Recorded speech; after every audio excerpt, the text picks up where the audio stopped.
There's something weird about working alone at night. The whole world's asleep, and that silence can almost feel, I don't know, cozy.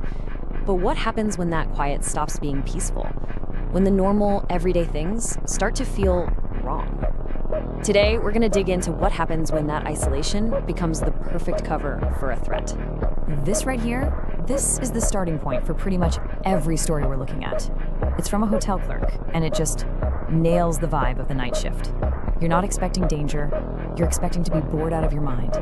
That quiet is supposed to be a good thing, a sign that everything's okay. But really, it's a false sense of security, and it can be shattered in a heartbeat. So, let's talk about that illusion of safety. What is it about being on the clock in the middle of the night that makes a person so incredibly vulnerable? Well, it all kicks off that feeling of being totally and completely alone. I mean, look at this. It's the perfect storm. You've got extreme isolation. We're talking rural motels, lonely gas stations. Then you're doing these boring, repetitive tasks that put your brain on autopilot. And that quiet, yeah, it can go from calming to terrifying with just one weird noise. It all adds up to you thinking you're safe behind a locked door, when the reality is, you're a sitting duck. And this is where every single story takes a turn. It's that moment the bubble bursts. It's not usually some big dramatic event. Nah, it's something small, something quiet that's just off. You know the feeling, that little prickle on the back of your neck? Your gut just twists a little. Which brings us to the million-dollar question, right? How do you know if you're just being paranoid or if something is actually genuinely wrong? At what point do you stop second-guessing yourself and start trusting that little voice in your head that's screaming at you? That little voice? Well, that's your intuition.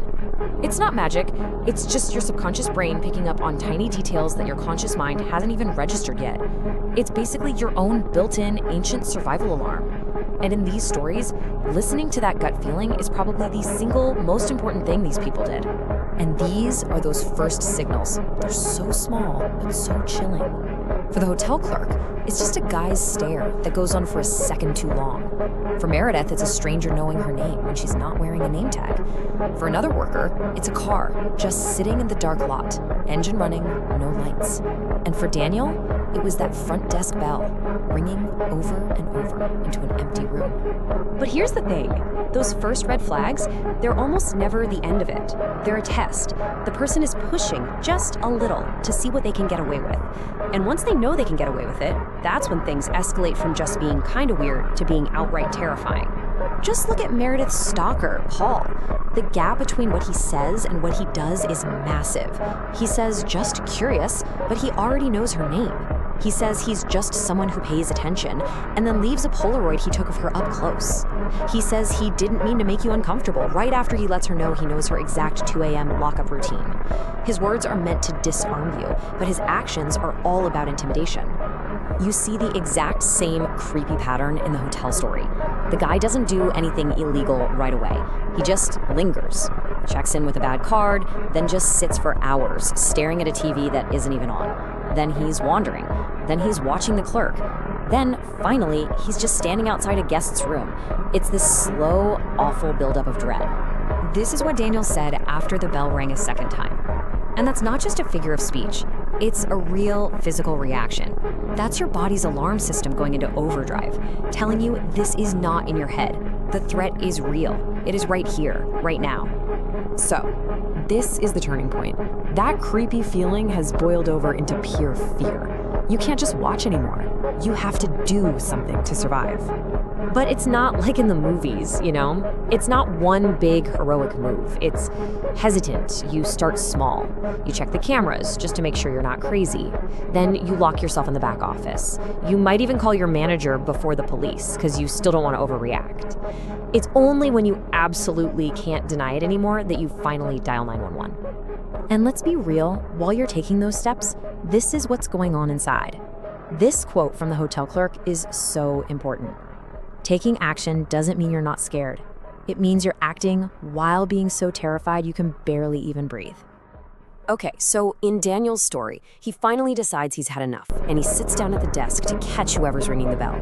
And that's when a hand, a pale hand, reaches up from underneath the counter right in front of his face. The person had been there the whole time, hiding just a few feet away. You think that's where the story ends. The police come, the person is gone, everything's fine. But no. For the people who go through this, the story is never really over. That fear leaves scars, and they linger. And you can see those scars in their everyday lives. Meredith started carrying her keys sticking out between her fingers. Daniel can't hear a desk bell without feeling that panic all over again. You're always on high alert, always checking over your shoulder.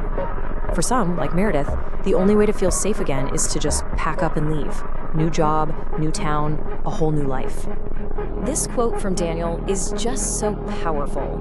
It shows you how trauma can poison something completely normal. A desk, a simple piece of furniture, is now a permanent reminder of the most terrifying night of his life. And this shows you that the fear follows you. It doesn't matter that Meredith moved away. That feeling of being watched is a part of her now. Something as simple as headlights in her rearview mirror is enough to bring that cold, primal fear rushing right back. And that brings us right back to where we started, with that impossible question. These stories really force you to think about that blurry line between being careful and being paranoid. But after hearing what they went through, it seems like sometimes that paranoia is the most rational feeling you can have, because that feeling, it might just be the thing that saves your life. If you like this video, please subscribe the channel. Thank you.